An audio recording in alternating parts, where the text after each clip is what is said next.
बहुत बहुत धन्यवाद माननीय उपसभापति महोदय। मेरा पहला सप्लीमेंट्री प्रश्न है, राष्ट्रीय परीक्षण एजेंसी एनटीए जो मेडिकल प्रवेश परीक्षा नीट और इंजीनियरिंग प्रवेश परीक्षा जेईई मेंस आयोजित करने का कार्य करता है, इन दोनों परीक्षाओं के आयोजन में एनटीए पूरी तरीके से अलग पैटर्न का इस्तेमाल करता है। एनटीए निष्पक्ष मूल्यांकन कैसे सुनिश्चित करता है जब नीट 20 लाख छात्रों के लिए एक ही पेपर के रूप में आयोजित किया जाता है, जबकि जेईई मेंस लगभग 15 लाख छात्रों के लिए 10 अलग अलग पेपरों में आयोजित किया जाता है, जिसमें प्रश्नों का अलग अलग पैटर्न है और कठिनाई स्तर भी अलग अलग होते हैं। साथ ही जेईई के प्रश्न पत्रों में बार बार होने वाली गलतियों और त्रुटियों से छात्रों के मनोबल पर भी प्रभावित करती है।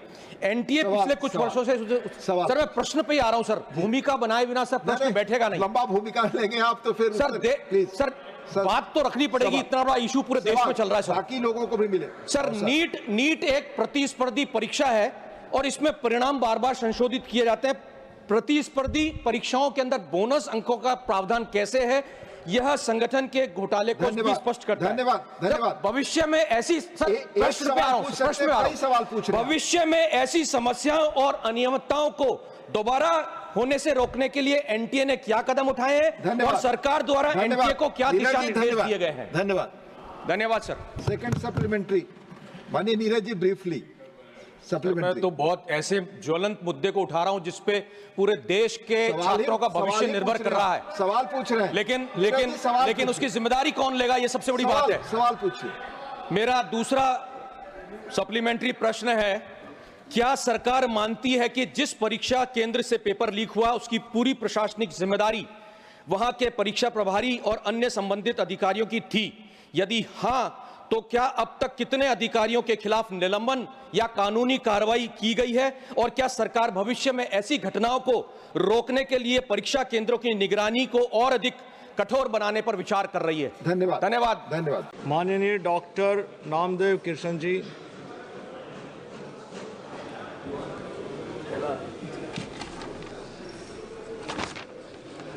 Thank you, sir, for giving me this an opportunity. Sir, paddy purchasing in MSP. So this guaranteed rate, the centers, those who are purchasing the paddy and storing in their godowns, वो sir क्या होता है कि 6-6 महीना और उसके ऊपर भी वो राइस मिलिंग के लिए वो धान उठाया नहीं जाता, इसलिए वो स्टोरेज ज़्यादा दिन रहने से उसमें लॉसेस आते हैं, उसमें घट होती है। तो घट पहले सेंट्रल गवर्नमेंट से 1 किलो की मिलती थी 1 क्विंटल के लिए, अभी वो आधा किलो कर दिया है। इसलिए अभी वो जो सेंटर है, परचेसिंग सेंटर, ये लोग, ये सोसाइटीज, ये लोग अभी किसानों से 1 से 2 किलो तक प्रति क्विंटल ये फ्री में धान लेते हैं घट के नाम पर। तो किसान बड़े मुश्किल से धान उगाता है, उसे जो बिजली मिलनी चाहिए 24 घंटा मिलती नहीं, ये बिजली उसको मिलती है 8 या 12 घंटा, वो भी रात को मिलती है। हमारे संसदीय क्षेत्र में गढ़चिरौली चिमूर में शेरों का और जंगली हाथियों का वहाँ बहुत प्रकोप है और आए दिन किसी न किसी की जान वो लेते रहते हैं। इसलिए रात को किसान खेत में जाने से डरते हैं, तो दिन में बिजली मिलती नहीं, बड़े मुश्किल से पकाते हैं और वो भी जब सेंटर पे लेके जाते हैं बेचने के लिए तो उनसे 1 या 2 किलो फ्री में ले लिया जाता है धान प्रति क्विंटल घट के नाम पर। तो केंद्र सरकार ये घट जो 1 किलो थी वो आधा किलो कर दिया है, इसमें बढ़ोतरी कर से कम 4 किलो प्रति क्विंटल देनी चाहिए। और जो लोडिंग अपलोडिंग की हमाली होती है ये हर एक स्टेट में अलग अलग है। अभी मध्य प्रदेश में 16 रुपया है, पंजाब में 17 रुपया है, आसाम में 24 रुपया है और महाराष्ट्र में सिर्फ 10 रुपया 75 पैसा इतना ही प्रति क्विंटल इतनी ही हमाली दी जाती है। तो ये एक रेट एक जैसे हो, जिस तरह आसाम में 24 रुपया दिया जाता है प्रति क्विंटल, उसी तरह महाराष्ट्र में भी प्रति क्विंटल 24 रुपया देना चाहिए। किसानों को पूरे 24 घंटा बिजली मिलनी चाहिए और जो भी सोलार का कंपल्सन उनको है, धान के लिए सोलार नहीं चलता तो उन्हें ये जो कनेक्शन उनको इलेक्ट्रिसिटी देना चाहिए। माननीय सदस्य श्री सप्तगिरी शंकर ओलाका जी। Thank you, Chairman, Madam. I would like to raise a very important issue about women empowerment, what is happening to women in Odisha. Ma'am, एक ट्राइबल लड़की जो क्लास 10 में पढ़ रही थी गवर्नमेंट स्कूल में, she delivered a child while she giving the examination. A class 6 tribal girl, she was found pregnant in Champur district, the home district of the Chief Minister. A class 6 girl was gang raped in a government school in Jharsuguda. A class 12 girl in Kendrapada, she died by suicide. A 10-year-old girl was brutally raped and murdered in Balasore. अगर देखोगे 54 gang rapes, 1600 instances of atrocity against women, 4 साल में 36,420 महिलाएं, 8,403 बच्चे missing है। ये ओडिशा में हो रहा है पिछले 8 महीने से। और जब हमारे विधायक असेंबली में वहां पे आवाज उठाते हैं तो उनको मारपीट किया जाता है, उनको सस्पेंड किया जाता है। सर, ये राहुल गांधी का पार्टी है, कांग्रेस का पार्टी है, डरेंगे नहीं, झुकेंगे नहीं, जवाब सड़क से लेके हर जगह पे ही करेंगे। इस अन्याय के विरोध में माननीय प्रधानमंत्री और गृह मंत्री का अनुरोध करता हूं कि आप एक कमेटी बना के देखो, ओडिशा में जो एट्रोसिटी हो रहा है महिलाओं के खिलाफ, उसके लिए आप कार्रवाई तुरंत कीजिए और सरकार को आप निश्चय ये डायरेक्शन दीजिए कि वहां पे एट्रोसिटी जो महिला के खिलाफ हो रहा है वो कम हो, बंद हो, यथाशीघ्र हो। Thank you madam. Thank you, Honorable Speaker, for giving me an opportunity to ask a question. I want to ask. मुझे भी जानकारी रहती है ना कि नहीं है। पर महाराष्ट्र का सवाल है। महाराष्ट्र में रिसेंटली 3 मृत्यु हुए हैं। आसाम में 2 अलग इंसिडेंट हुए हैं जहां 10 से ज्यादा लोग मृत्यु हुए पाए हैं। और मेघालय में पिछले 5 साल में 30 से ज्यादा लोगों की मृत्यु हुई है माइनिंग एक्सीडेंट में।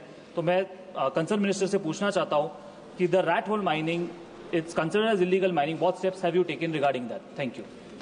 Sukhdev Bhagat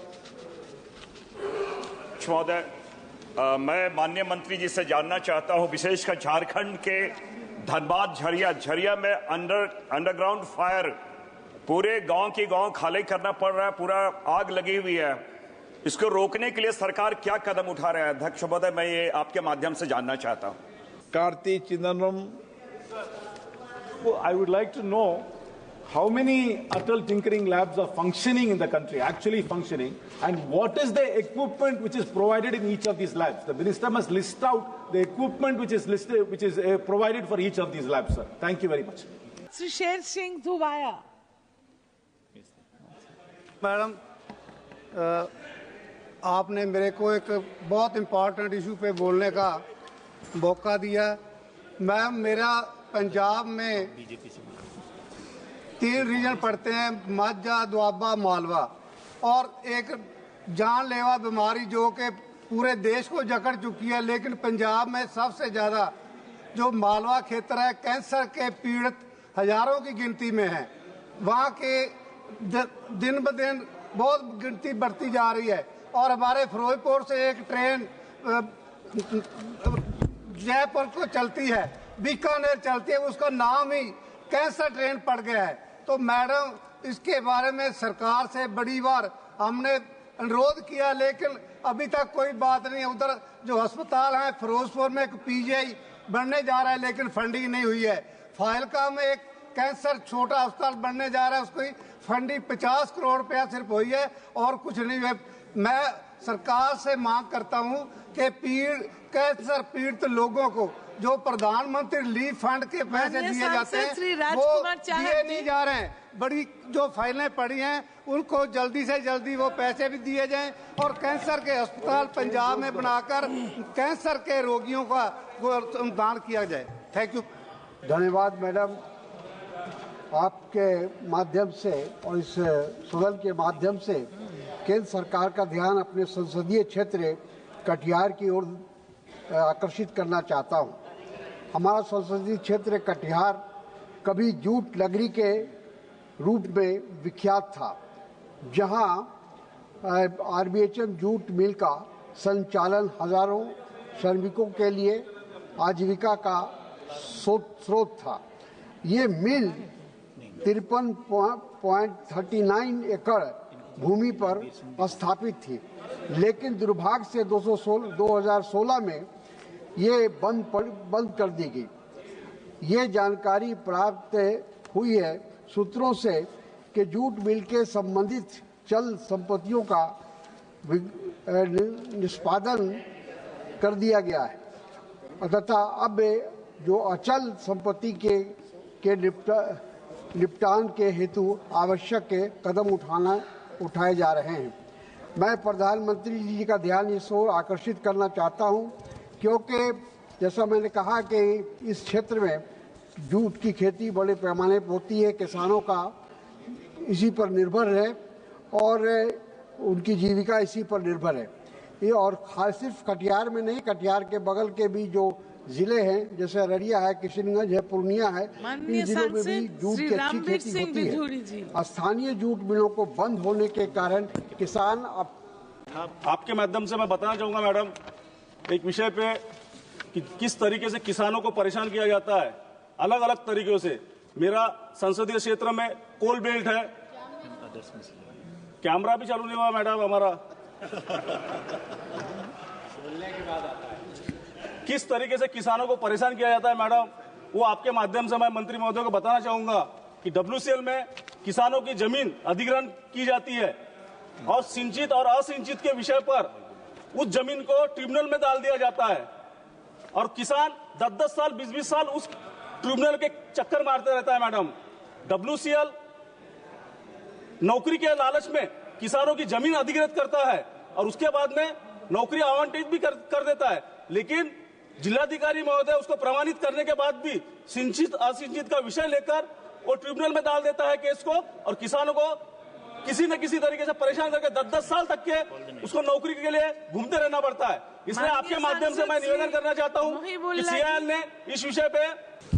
thank you speaker madam, आप जी ने मेरे को 0 आवर में अर्जेंट मैटर में बोलने का मौका दिया। मैडम मैं आपका ध्यान लाइफ इंश्योरेंस कंपनी के मुलाजिम है जो उनकी तरफ दिलाना चाहता हूं। उनके ध्यान में यह है कि ओपन आर्किटेक्चर एक्ट को अमेंडमेंट लेके आना चाहते हैं। Act section 42/2 the insurance act 1938 में।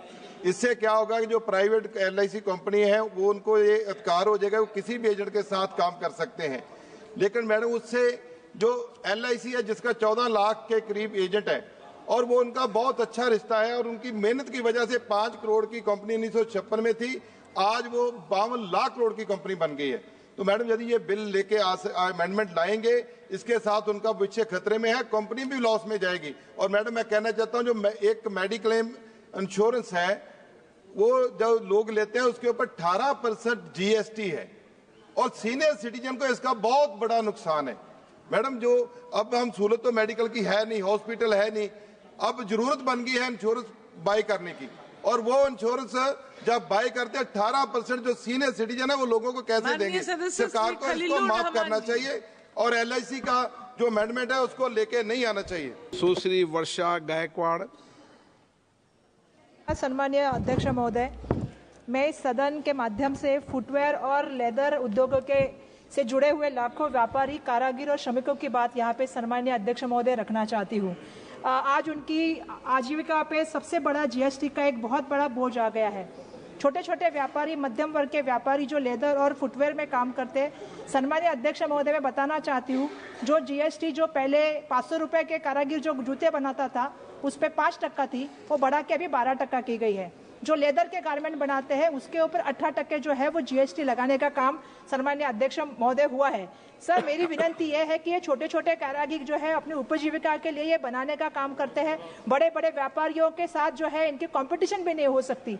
ऐसे समय में ये पारंपरिक व्यवसाय है, अपने तरीके से ये काम करता है। तो मैं आपके माध्यम से मंत्री महोदय को विनती करना चाहूंगी, अर्थ मंत्री महोदय को, कि ये जो GST लगा है वो GST कम किया जाए या तो 500 रुपए के जूतों के फुटवेयर के ऊपर जिस तरह से GST नहीं था, 5% का था, उसको भी बंद करके उनको जो है मुफ्त में जो है ये काम करने की मुभा दी जाए। ये मेरे आपके माध्यम से मंजू शर्मा। श्रीमती संजना जाटव।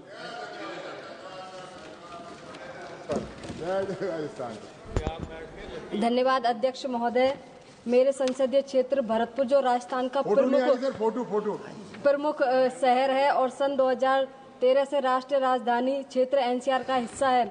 माननीय अध्यक्ष महोदय, करीबन 10 साल बीत जाने के बाद भी मेरे क्षेत्र आज तक मूलभूत सुविधाओं के मामले में बहुत पिछड़ा हुआ है। मेरे क्षेत्र के करीबन 70,000 डीजल वाहन और आतिशी ईंट भट्टों जैसे लघु उद्योगों को एनसीआर के नाम पर खत्म किया गया है, जिस कारण लाखों मजदूर हो गए हैं। मेरे आपके माध्यम से मांग है कि अध्यक्ष महोदय, मेरे संसदीय क्षेत्र में बेहतर सड़कें, परिवहन और यातायात, स्वास्थ्य सेवाएं और बड़े प्रसिद्ध शिक्षा संस्थान, बिजली आपूर्ति, जल आपूर्ति, स्वास्थ्य और कचरा प्रबंधन, जल निकासी, युवाओं को रोजगार। अध्यक्ष महोदय, सिर्फ अध्यक्ष महोदय प्लीज एक मिनट, मैं कंटिन्यू आपकी जगह प्रोजेक्ट बनाकर मेरे क्षेत्र को लाभान्वित करें, अन्यथा भरतपुर को एनसीआर से हटा दिया जाए। धन्यवाद अध्यक्ष महोदय। हरीश मीणा जी, आप कह रहे हो तो फोटो नहीं आ रहा था, आपका फोटो नहीं, मैडम का आप बोलिए सर। धन्यवाद अध्यक्ष महोदय कि आपने मुझे एक लोकहित के महत्वपूर्ण विषय पर बोलने का मौका दिया।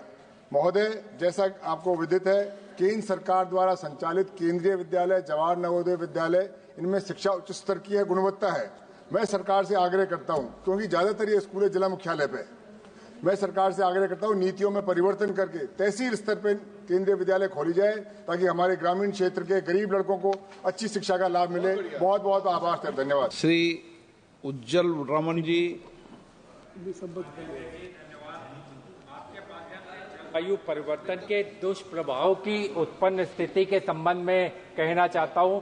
माननीय महोदय, भारत सरकार ने सुप्रीम कोर्ट में दाखिल हालिया हलफनामे में सरकार ने हिमालय में गंगा की उद्गम धाराओं में 5 नए बांध परियोजनाओं की सिफारिश की है, जबकि पूर्व के कैबिनेट सचिव की एक रिपोर्ट है, एक नीतिगत निर्णय को पलटा गया है, जिसमें पहले साफ तौर पर कहा गया था गंगा बेसिन में कोई नई जल विद्युत परियोजना नहीं होगी। आज जब जलवायु परिवर्तन के दुष्प्रभाव हिमालय क्षेत्र में साल दर साल आपदाओं में बढ़ रहे हैं, ऐसे में हिमालय पर्यावरण और हमारी राष्ट्रीय नदी से सरकार द्वारा ये खिलवाड़ क्यों किया जा रहा है। मैं आपके माध्यम से पर्यावरण मंत्री जी को कहना चाहूंगा, सड़क चौड़ीकरण परियोजना, 4 धाम रेलवे, जल विद्युत परियोजना, बेलगाम पर्यटन निर्माण आदि से हिमालय गंगा क्षेत्र पर अत्यंत दबाव और पर्यावरण को अपूरणीय क्षति उत्पन्न हो रही है। प्रदूषण का स्तर, ब्लैक कार्बन के उत्सर्जन से ग्लेशियर पर दुष्प्रभाव, आपदाओं में पिछले कुछ वर्षों से अभूतपूर्व वृद्धि देखी गई है। धन्यवाद अध्यक्ष महोदय। आज किसान बड़ी मुश्किल में है, उनके फसलों की खरीदारी एमएसपी पे नहीं हो रही है। हमारे क्षेत्र में बहुत ज्यादा किसान सोयाबीन उगाते हैं। सरकार सिर्फ एकड़ का 5 क्विंटल सोयाबीन खरीदती है और कुल मिला के एक किसान से 20 क्विंटल तक खरीदारी सीमित रखती है। ज्यादा फसल उगाने वाले किसान पे अन्याय है और इसके साथ खरीदी भी टाइम बहुत जल्दी खत्म होता है। इस वजह से बहुत सारे किसानों को एमएसपी का लाभ नहीं मिल रहा है। हमारे क्षेत्र में 20 लाख से ज्यादा कुंटल सोयाबीन उगाया जाता है, लेकिन इसमें सिर्फ 20 लाख से कम कुंटल सोयाबीन खरीदी हुई है। इसका मतलब यही है कि 90% से ज्यादा किसानों को एमएसपी का लाभ नहीं मिल रहा है। मार्केट रेट सोयाबीन का 3-3.5 हजार रुपए है, एमएसपी का रेट करीबन 4,900 रुपए है। सर एक ही मिनट, मेरा मांग यही है कि हमारे क्षेत्र में अभी भी बहुत सारे सोयाबीन बाकी पड़ी हुए वो सरकार खरीदना चाहिए और उसके साथ and in the future such restrictions on procurement of crops under MSP should not be put so that all farmers can avail the benefit of MSP. Thank you. माननीय Shri GC Chandrasekhar, demand for expediting railway projects in Karnataka. Sir, thank you, Deputy Chairman, sir. Sir, I want to highlight the stalled railway projects in Karnataka's southwestern railway zone, including Hubli, Bengaluru, and Mysore. Despite of approval 13 projects, there has been very little progress. The projects which are not even started include Dharwad Yelavalagi direct line, Gadag Yelavalagi line approved in 2016-17, but it is still on the paper, sir. Hubli Ankola rail project, which could connect to Bailsime project, Shivamogga Chikaripura Ranebenur project, Hubli Sirsi Talaguppa rail line, Davangere Tumkuru railway project. Sir, additionally, the following new railway line proposals which could transform connectivity to the region, have also been little progress, sir. Sir, Gadag, Wadi, Tumkur, Davangere via Chitradurga, Tumkur, Raidurga via Kalyanadurga, Bagalkot, Kurchi, Shivamogga, Shikaripura via Ranebennur, Belagavi, Dharwad via Kittur. Sir, and also Khadur, Chikmagalur, Hassan, Mangalore, Palasamudra, Hassan, Bangalore via Shravanbelagula, and also Hubli, Ankola, Gadag, Gelavaligi.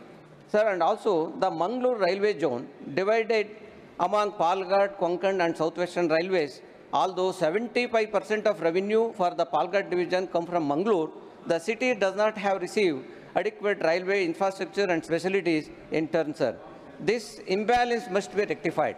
And also, Honorable Sir, these projects are not impossible to implement. The primary roadblock remains the lack of coordination between the state and railway authorities. Sir, and also I urge the Railway Ministry to take immediate action on these pressing issues. The people of Karnataka deserve better connectivity, effective transport and adequate railway development, sir. Thank you very much. Thank you, Manni G.C. Chandrasekhar ji. Srimati Rajni Patil. I would like to ask through you, sir. Is the government aware that the Anganwadi workers are not recognized as government employees and that their monthly honorarium ranging between 5,000 to 10,000 is significantly lower than the minimum wage in many states, given that the low remuneration makes it difficult for them to meet their basic needs and affects their ability to fully dedicate themselves to the work? Does the government have any plans to increase their honorarium to provide them with employees' benefit? Additionally, what steps are being taken to address the frequent delays in the disbursement of their honorarium to ensure financial security of these workers? Thank you. Thank you, sir. Dr. Bachao Shabai. Yes, madam, your mic is on. Please speak. धन्यवाद अध्यक्ष महोदय. आपण मला बोलण्याची संधी दिली. मी आज माझ्या संसदीय क्षेत्र धुळे येथील जल संकटाच्या गंभीर समस्येकडे लक्ष वेधण्यासाठी उभी आहे. केंद्र शासनाने जल जीवन मिशन ने प्रत्येक घरापर्यंत पिण्याचे पाणी पोहोचवण्याचं वचन दिलं होतं. हर घर नल हर घर जल. पण दुर्दैवाने हे मिशन आज केवळ एक अपूर्ण स्वप्न बनले आहे. सरकार अभिमानाने दावा करते की संपूर्ण देशामध्ये 78% घरांना, त्याचप्रमाणे महाराष्ट्रातील 87% घरांना आणि माझ्या धुळे क्षेत्रातील 99% घरांना जलजोडणी उपलब्ध करून देण्यात आले आहे. परंतु माझ्या क्षेत्रातील लाखो लोकांसाठी ही वास्तव स्थिती खूप दूर आहे. सत्य हे आहे की धुळे ग्रामीण आणि शिंदखेडा ग्रामीण भागांमध्ये केवळ 8 ते 12 दिवसातून एकदा किंवा दोनदा पाणी येतं आणि त्याचप्रमाणे बागलाण व मालेगाव भागात आठवड्यातून फक्त 2 वेळा पाणी पुरवठा केला जातो. त्याचप्रमाणे झोडगे येथे 15 दिवसातून एक वेळा आणि आदिवासी भागामध्ये डांग, साल्हेर, मुल्हेर, वाठोडा, वागंबा भागात पाईपलाईन टाकल्या आहेत, परंतु पाण्याचा सोर्स नसल्यामुळे नळांना पाणी नाही. ही खूप गंभीर परिस्थिती आहे. पाईपलाईन आहे तर टाकी नाही आणि टाकी आहे तर पाण्याचा सोर्स नाही. त्याच्यामुळे थेंबर देखील पाणी त्या ठिकाणी येत नाही. मला या ठिकाणी सांगावंसं वाटतं की तुटलेल्या पाईपलाईन, अपूर्ण पायाभूत सुविधा आणि कोरडे नळ हे अकार्यक्षम व्यवस्थेचे जिवंत पुरावे आहेत. मला आपल्या संविधानाच्या अनुच्छेद 21 अंतर्गत पाणी जीवनाच्या अधिकाराचा अविभाज्य भाग आहे. माननीय अध्यक्ष महोदय, मी आपल्या माध्यमातून सरकारला विनंती करते की या जलसंकटाच्या निवारणासाठी जलजीवन मिशनच्या कामांचे संपूर्णपणे ऑडिट करून चौकशी करावी व अपूर्ण कामे पूर्ण करण्यासाठी सुधारित कामांसाठी बजेट तरतूद करण्यात यावी. आणि जे काही अपूर्ण कामं राहिलेले आहेत अध्यक्ष महोदय, साधारणतः 50% अपूर्ण कामं ज्या जलजीवन मिशनच्या माध्यमातून राहिलेले आहे ते पूर्ण करण्यात यावं आणि या योजनेचा लाभ गरीब आदिवासी भागातील जे काही नागरिक आहेत त्यांना मिळवून देण्यात यावा. धन्यवाद अध्यक्ष महोदय. माननीय सदस्य श्री गोपाल पडवी जी. Thank you for the opportunity, Chairman, Madam. I just want to ask the government, because the concerned minister has given a very guilty conscience reply. I think the shields are up. But I want to ask, the bill defines mineral oils as any naturally occurring hydrocarbons, whether in natural gas, liquid, viscous or solid form, or combination of these. It includes various resources as crude oil, natural gas and petroleum. However, it explicitly excludes coal, lignite and helium associated with it. Kindly give a reply to that. The bill, I feel, definitely encourages private investment to boost domestic production of petroleum production and mineral oils. I think that the bill is trying to decriminalize, and by decriminalizing, you're definitely trying to reform you're trying to replace the imprisonment provisions, the penalty provisions in place of fines. I think there is some kind of protection to the private entities, and definitely I feel that the government is trying to protect its most favored businessmen, or what is it? The government should give clarification regarding that. And the bill, I think, there is a certain objection regarding the state rights. The concerned minister gave a reply even before the discussion of the bill, but I would still raise that issue because as Indian states have the authority to tax mining activities, this bill seeks to undermine the state rights. And on July 25, a Supreme Court bench of 9 judges ruled that states have the exclusive right to tax mining activities and collect royalties from mining leaseholds based on entry 50 of the state list in the Indian Constitution. However, by redefining the Oil Fields Act to provide petroleum leases instead of mining leases and restricting it to mineral oils rather than minerals, one could argue that the law would fall under entry 53 of the Union list, which allows Parliament to regulate oil fields, minerals, oil resources and petroleum products.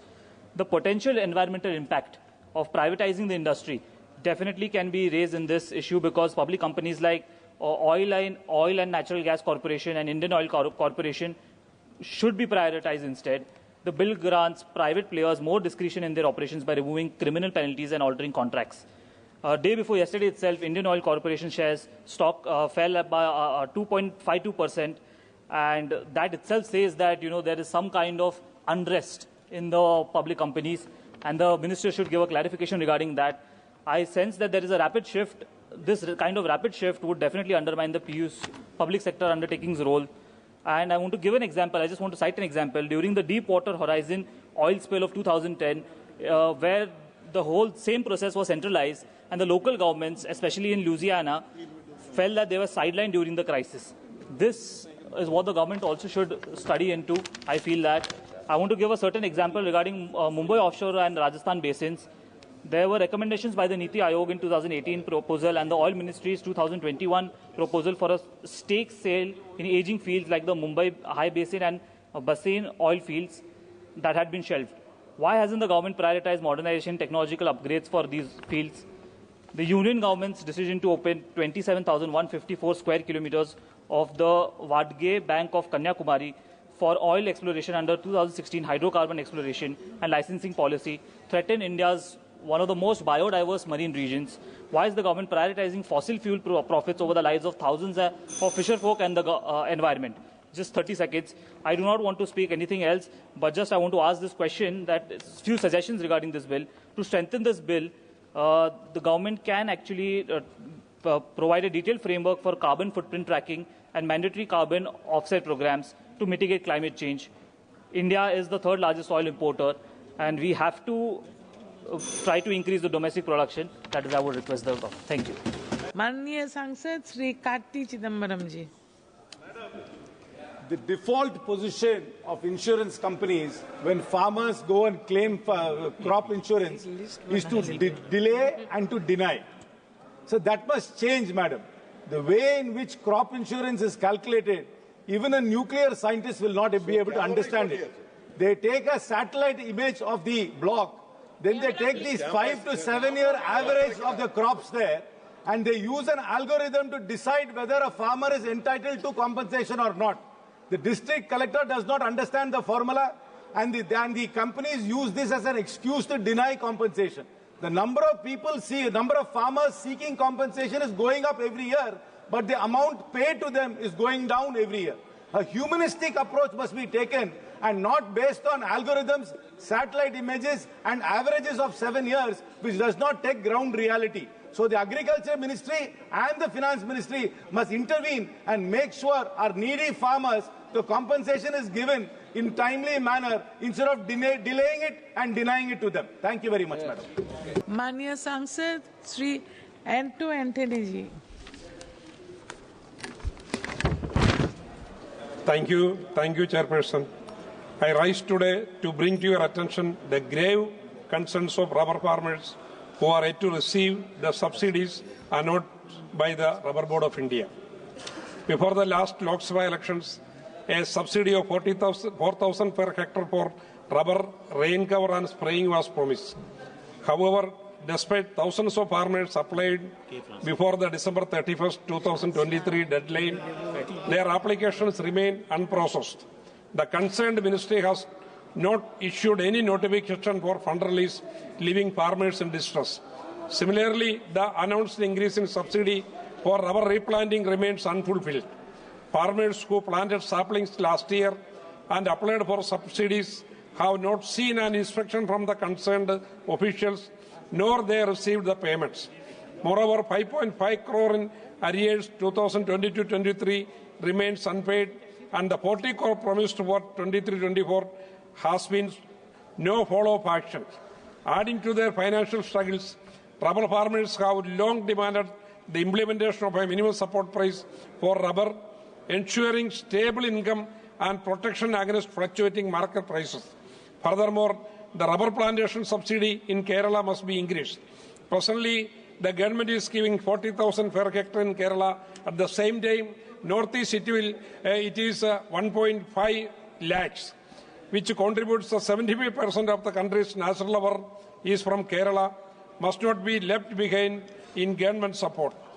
As this year's tapping season ends, the financial burden on rubber farmers is worsening. I urge the government to immediately release pending subsidies, instruct the Rubber Board to expedite the application processing and increase replantation subsidies to the farmers. Thank you. Shri Dean Kuriakose ji.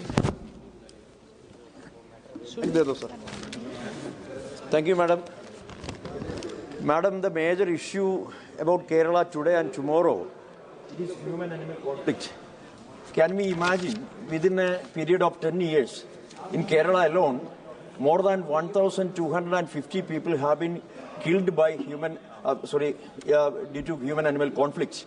In my constituency alone, within a period of 20 days, 5 people have been killed by elephant attack. Sir, who is responsible?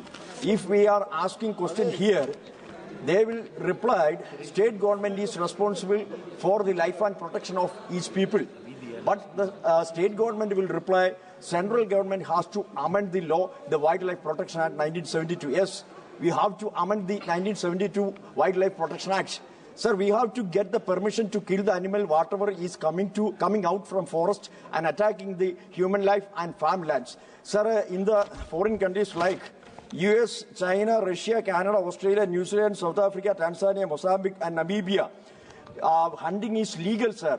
Hunting is permissible. Like that, the number of animals is higher than the carrying capacity of forest. We have to get the permission to hunting in a season. That is all over the world it is going on. That is a scientific method they are adopting. Sir, in the Wildlife Protection Act, that is the latest Amendment Act, there is a provision of the wildlife warden having the right to give permission to kill the animals. But the state government doesn't doing that. They are not at all giving the permission for the wildlife warden to give the permission to kill the animal. That is going on. So that's why for protecting the life and property of people, especially the farmer community, we have to give the permission to kill the animal, whatever they are attacking the human life as well as the farmland.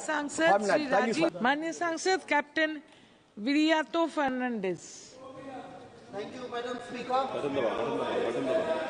Through you, I want to draw the attention of the government regarding a very grave situation that has arisen in a beautiful small tiny village of Velsau in Goa. The railway contractor RVNL has forcefully occupied private property of some residents. They are elderly residents. One of the lady lost her husband, father a few days back. She couldn't bring her father out because the material has been dumped in front of the gate. The Sarpanch, a lady Sarpanch, Mrs. Diana Govea, issued a stop order notice that has not been adhered to, and the administration under pressure is filing complaints against the residents. I request the government to please take action. The private property owners have to be respected. The ownership of the land has to be respected. And the powers of the Sarpanch has to be respected. Otherwise, there will be no respect for Panchayati Raj or 73rd Amendment. Thank you, ma'am. Thank you, Chairperson. Give me opportunity to raise very urgent and public important matter in my state as well as my constituency. Madam, the man-animal conflict in Kerala is a very serious concern.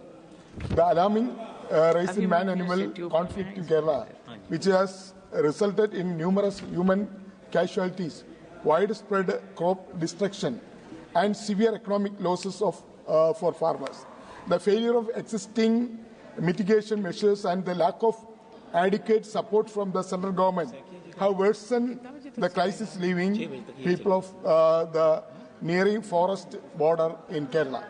Madam, the frequent intrusion of wild elephants and wild boars and tigers and leopards into human settlement, particularly in my district Kollam and also my constituency Pattanapuram and Pattanapuram. So Wayanad and Palakkad, Idukki, Pathanamthitta and Malappuram district also affected. More than 25 human deaths in the past 3 years, and destruction of agriculture land worth is 500 crore. Despite repeated appeals from the state government and affected communities, the centre has failed to provide financial assistance or approve Kerala's proposal of population control measures and relocation problem animals. Madam, given the seriousness of the situation, the central government must declare man-animal conflict as a state-specific natural disaster to enable emergency relief fund. It should approve Kerala request to control culling the wild boars, which pose a severe threat of farmers' livelihood. Additionally, the centre must sanction 1,000 crores. माननीय सदस्य Shri Kiran Kumar Reddy ji. Speaker sir, madam,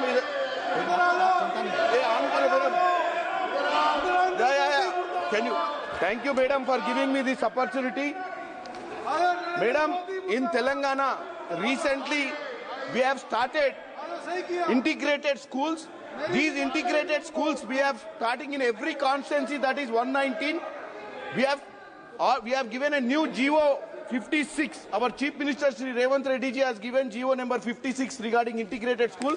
My question, my request to the planning ministry is that this Atal Tinkering Labs are very useful and this country needs it. So I request the minister to accept the Atal Tinkering Labs to these integrated schools, where our Chief Minister is trying to get free education for the backward communities. He is spending 200 crores per each school at the cost of that money, and at the same time the land is 25 acres. So Atal Tinkering Labs has improved the interest in the students across the country. Definitely this will help the Telangana state because we have initiated already these integrated schools. I request, this is the need of the hour to the Telangana to help the students to learn more science and get into the system. Thank you, Speaker, sir. Through you, I wish to bring the attention of the Ministry of Agriculture towards the pressing concern of arecanut farmers, particularly in Karnataka, which is the largest producer of this crop. Arecanut is a major commercial crop which is cultivated in more than 10 states across the country, and Karnataka alone contributes over 40%. The crop is grown in more than 15 districts of Karnataka, and my constituency, Lok Sabha constituency, Davangere, also grows a good arecanut production. Now, nearly 10 lakh families in Karnataka are directly and indirectly dependent on arecanut cultivation for their livelihood. However, arecanut growers are facing severe distress due to multiple challenges like high susceptibility to diseases, which significantly reduces the yield. Illicit import of arecanut from other countries has also led to a sharp decline in prices. The lack of price stability is also a concern. Therefore, sir, I urge the Ministry of Agriculture and Farmers' Welfare to regulate arecanut prices, impose heavy import duties, and prevent illegal import to protect farmers. I also request the establishment of an arecanut board like the Makhana board to ensure price stability, promote research, expand cultivation, and improve marketing for long-term sustainability. Thank you, sir. Shrimati Jyoti मणि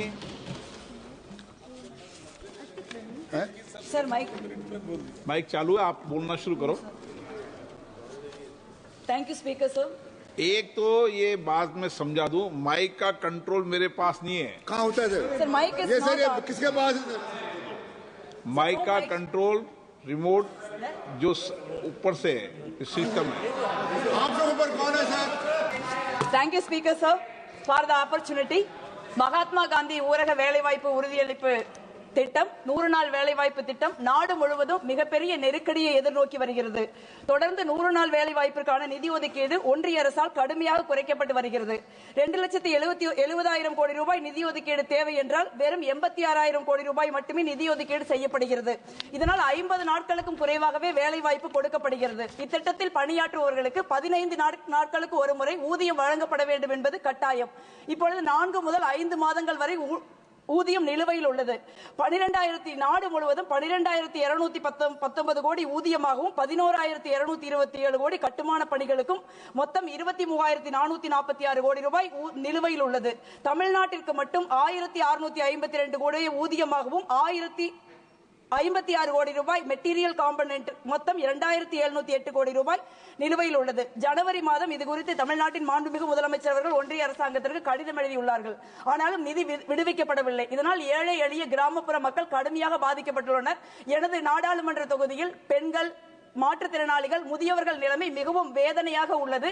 அதனால் உடனடியாக தமிழகத்திற்கு வழங்க வேண்டிய 2,708 கோடி ரூபாய் நிதியை விடுவிக்க வேண்டும். காங்கிரஸ் ஆட்சி காலத்தில் வழங்கியதை போல 100 நாட்கள் வேலைவாய்ப்பை உறுதி செய்வதோடு ஊதியத்தை 400 ரூபாயாக உயர்த்தி கொடுக்க வேண்டும் என்று கேட்டுக்கொள்கிறேன். நன்றி.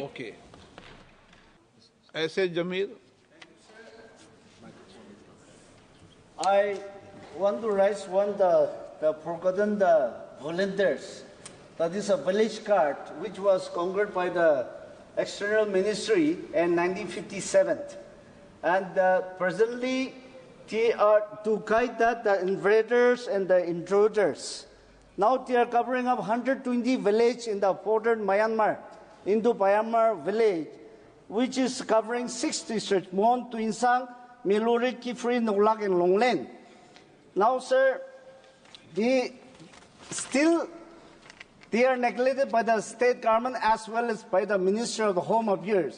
They are getting only 3,000 rupees per salary per month and 100 rupees for the clothing allowances annually and 60 rupees per month for the rations. So I'd like to request through your table that if that case can be looked into the matter. And secondly, about our international Act East policy, the international trade center, which is located now, these village cards are carting all these areas. So instead of making the boundary, the 10 kilometers restriction of the free movement regime, if the home guard can be facilitated and they can given the full facilities, and if the construction of the international wall can be avoided. Thank you, sir.